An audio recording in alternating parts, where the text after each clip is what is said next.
punya mobil, punya helikopter, punya villa, punya pulau, tapi anak belum tentu. Saya punya teman bos batubara, duitnya banyak, pesawatnya 3, satu pesawat 800 miliar, parkirnya di mana? Halim Perdana Kusuma, 1 bulan 1 miliar parkir doang.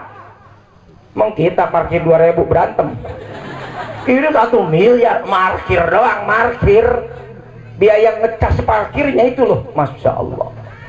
Pulau punya, rumah di mana-mana, mobilnya, ya Allah, mobil operasionalnya aja tuh minimal 1 M.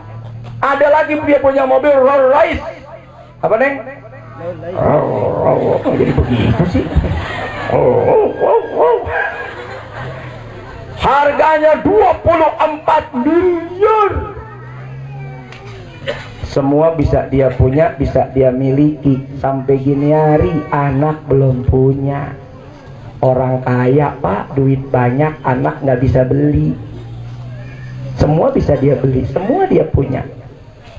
Tapi orang sini masya Allah, pesawat nggak punya, helikopter nggak punya, mobil mewah nggak punya, anak numpuk. Betul nggak? Coba berat kayak mana, dia atau kita? Aduh, menghibur diri, tetap aja kayak dia. Tapi belum tentu sebahagia kita. Dia mungkin cari duit jenuh, aduh buat siapa uangnya ya, anak nggak ada. Kalau saya mati, istri saya mati, terus untuk apa harta ini? Tapi hidup harus terus berjalan, tiap hari cari duit. Makanya dia punya anak yatim tuh ratusan.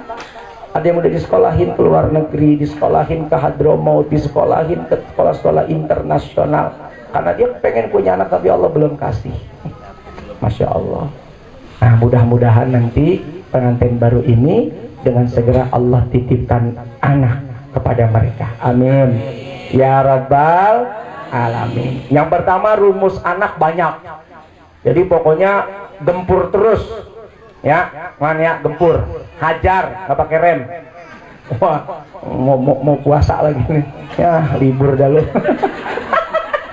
Iya, tapi nggak apa-apa dah, ntar sebelum sahur ya. Gitu. Yang kedua, selain banyak yang Nabi senangi, Allah juga kasih warning, wanti-wanti, peringatan untuk menjadi nasihat. Wal yakhshal ladzina law taraku min khalfihim dzurriyyatan dhi'afa khafu 'alaihim falyattaqullah wal yaqulu qawlan sadida. Jadi Allah kepengen anak kita yang banyak itu, kalaupun harus banyak, kalaupun tidak mampu untuk menjaga, merawat dan mendidik, mungkin 1-2 nggak apa-apa. Yang penting selamat, kuat, jangan lemah. Lemah iman, lemah ilmu, lemah akhlak, jangan. Di'afa, jangan sampai lemah. Lemah iman, lemah ilmu, lemah akhlak. Jangan sampai iman anak kita lemah, keluar dari Islam gara-gara miskin, keluar dari Islam gara-gara ingin menjadi orang kaya, menjual akidahnya hanya untuk kenikmatan dunia sesaat. Kenapa? Karena nggak diajarin ilmu agama itu. Yang kedua, harus ada ilmu. Biarin mereka mau jadi dokter, presiden, insinyur, anggota dewan, bupati, wali kota, apalagi polisi, tentara, jaksa, hakim, mangga, sekolahin yang tinggi. Dari SD, SMP, SMA, Sanawiyah, Aliyah, S1, S2, S3. S-doger lu. Sekolahin. Jangan kayak tetangga saya, anaknya saya suruh ambil S2, emaknya marah-marah. Soulmate jangan, masa anak saya suruh ngambil S2, S1 aja udah ingusan. Wah, gagal paham nih Mboe. Maksudnya seterata pendidikan, dapat gelar doktor, cakep nggak? Di Cibodas ada doktor, profesor, insinyur, FH, MH, MA, masih kurang, tambahin MCK. Temen saya tuh nggak kuliah, saya kasih gelar lu MCK. Kenapa? Karena dia tukang jagain WC. Dapat duit sebulan nggak kurang 10 juta. Masya Allah. Rezeki itu datang dari mana aja. Dari yang sehat, dari yang mules. Tiap hari cuma nungguin WC, nungguin orang mules. Keluar ngasih duit. Di mana? Di Purworejo. Ada restoran dijagain di situ. Kan mobil banyak tuh penumpang. Habis makan ke WC, maaf ya, makan ke WC gitu. Doanya cuma satu, ya Allah banyakin yang mules. Orang mules tersiksa, dia mau bahagia. Alhamdulillah itu rezeki gitu. Sekolahin anak kita. Nanti biar Allah yang kasih. Mau jadi apa? Menteri yang nggak sekolah aja ada kok sekarang. Bu Susi ya. Tapi bukan berarti jadi patokan. Pak Ustadz ngapain sekolah tinggi-tinggi, nggak sekolah aja di menteri. Jangan gitu atuh. Itu mah kasus yang beda. Khusus itu spesial. Mestinya kalau yang nggak sekolah aja jadi menteri, gimana yang sekolah gitu. Nah, ya sekolahin yang tinggi biar punya ilmu. Insya Allah. Yang ketiga akhlak, ini penting. Banyak orang tua yang punya anak, anaknya jadi siksa di dunia, siksa di akhirat. Durhaka, durjana. Kalau durhaka itu ngomong, bantah, bentak. Wala taqul lahuma wala tanharhuma. Nah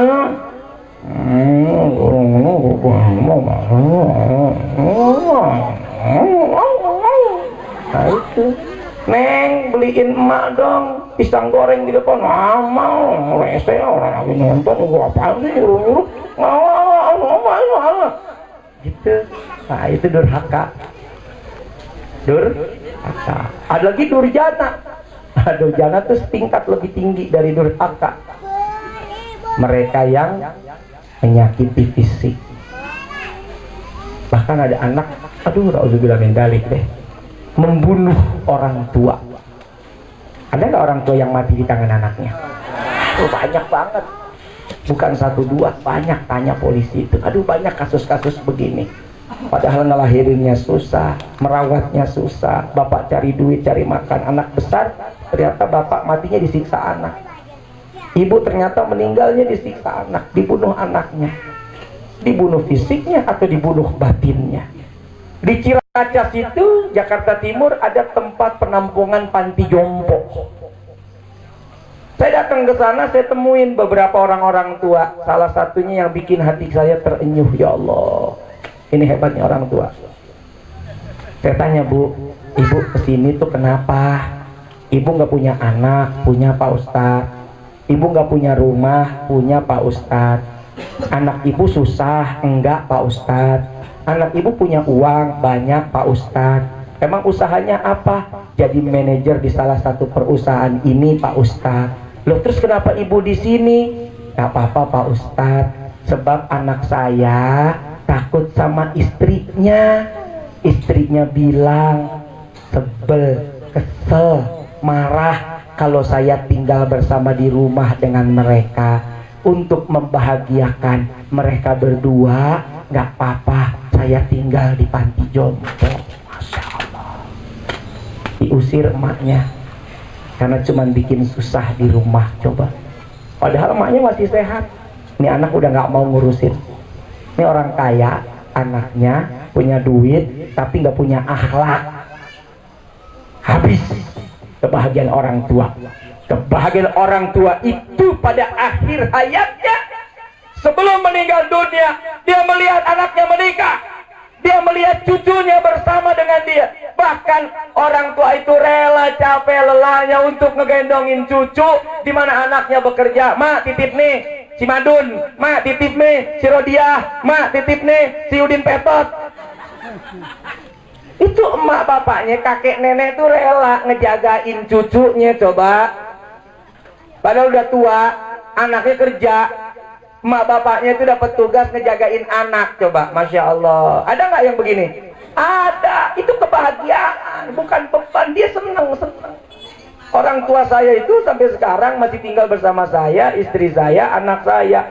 Itu salah satu obat lelah emak bapak saya tuh kalau main sama cucunya.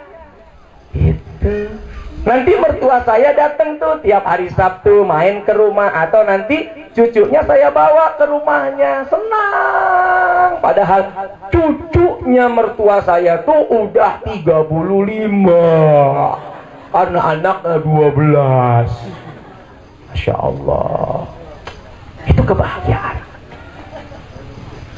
Makanya waktu saya menikah dulu sama istri saya tuh, salah satu syarat yang saya kepengen dari dia, mau nggak kamu menikah sama saya, Pril? Tapi dengan syarat kamu nanti tinggal bersama saya dan orang tua saya.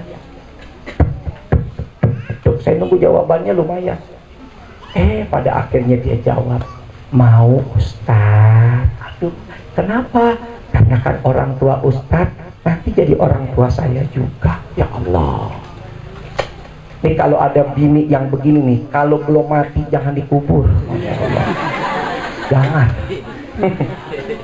Kebanyakan nih kaum laki-laki itu ya durhaka sama orang tuanya saat besar tuh ketika dia sudah menikah.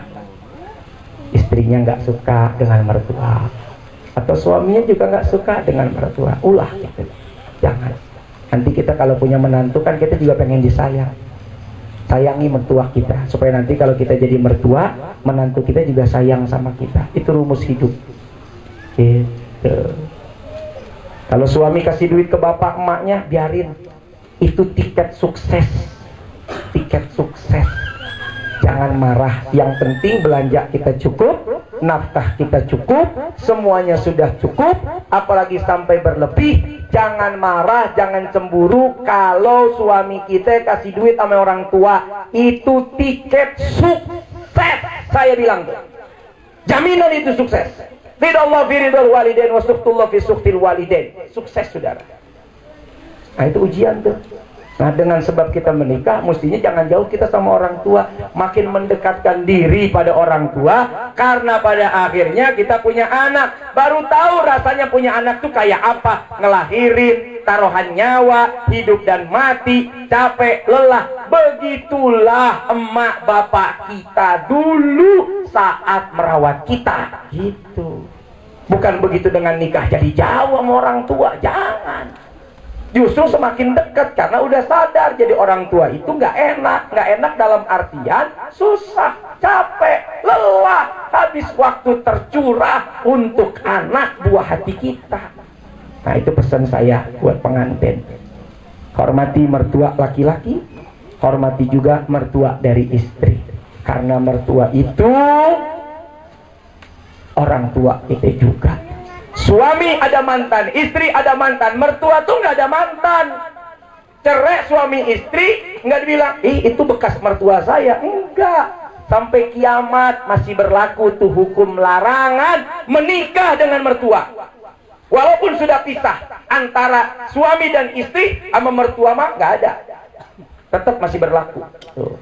Jadi enggak misalnya istrinya cakep, pasti kan emaknya cakep juga. Ada tuh. Begitu pisah sama istri, anaknya dia, terus kita kawin sama dia, nggak boleh. Padahal udah cerai, nggak boleh, haram sampai kiamat, saudara. Berlaku tuh hukum. Ya sama kayak ngawinin emak mana boleh, ngawinin bapak mana boleh. Itu mertua, nggak ada mantan. Itu cerai saja masih berlaku, apalagi masih ada hubungan. Nah, ini masya Allah. Itu orang tua. Tiket surga, tiket surga. Surga dunia, surga akhirat. Amin ya robbal alamin. Nanti sebelum saya lanjutin, saya bawa teman saya ini juga anak yang berbakti, santri, teman mondok. Mana Kang Ronron? Ronron, ayah Ronron, dul. Sini Kang Ronron. Ini santri teman saya. Sekarang alhamdulillah. Ya, dulu dia tukang asongan, kang cimen. Di Grogol, wacang kuaci permen, rokok, alhamdulillah rokoknya nggak habis, dia ngisepin sendiri. Tukang rokok ngisepin rokok sendiri. Nah, ini kita bawa produk. Izin ya pengantin ya. Oh, ini juga masya Allah, biar kuat, bagus nih. Nah, izin buat para kiai, para ulama, minta maaf, minta ridho. Saya investasi, ada pabrik di Bogor. Kita bikin inovasi air yang insya Allah sehat dan manfaat. Ada 7 zat yang istimewa, bagus buat orang yang sakit diabetes, yang asam urat, yang kolesterol, yang darah tinggi. Nah, ini si Ron bawa airnya. Ini ada air yang biasa kita minum, tapi mereknya kita copot. Nah, kemudian di sini ada air yang pabrikan kita sendiri, namanya Kushairi. Ditaruh betadin. Betadin itu racunnya keras, radikal bebas. Artinya kalau diminum bahaya. Dia obat luka luar. Kalau luka hati, tolong jangan minum betadin ya, Neng ya. Ini luka hati berantem sama suami, aku minum betadin saja biar sembuh enggak mati bisa. Nah, ditaruh di air. Nah, terus diaduk sama Bung Roni. Ini air yang biasa. Terus diaduk lagi yang Kushairi. Alhamdulillah. Ada nggak bedanya? Ada nggak bedanya? Nah, 7 zat itu akan menghancurkan zat-zat yang tadi bisa membuat apa? Gula manis. Gula apa? Kencing manis. Terus apa lagi? Asam urat, darah tinggi. Nah, insya Allah harganya murah, hanya 10.000. Nanti di mana, Ron? Oi. Di luar sana. Mobil apa sih? Avanza ya? Mobil Avanza. Silakan bagi yang kepengen. Harganya cuman 10.000. Nah, itu dari Ron. Oleh-oleh. Sekarang dari saya. Wah. Pengantin, bagus nih. Nah, itu kalau diminum, masya Allah, aus hilang. Waduh. Benar, nggak bohong saya mah. Buat ibu-ibu nih yang pengen cantik, taruh di muka tuh air, basah muka bu. Nanti silakan bagi yang kepengen. Nah, yang kedua apa dari saya? Nih yang saya pakai namanya sarcel, sarung celana. Buat pengantin mah jangan pakai sarung celana, susah melorotinnya.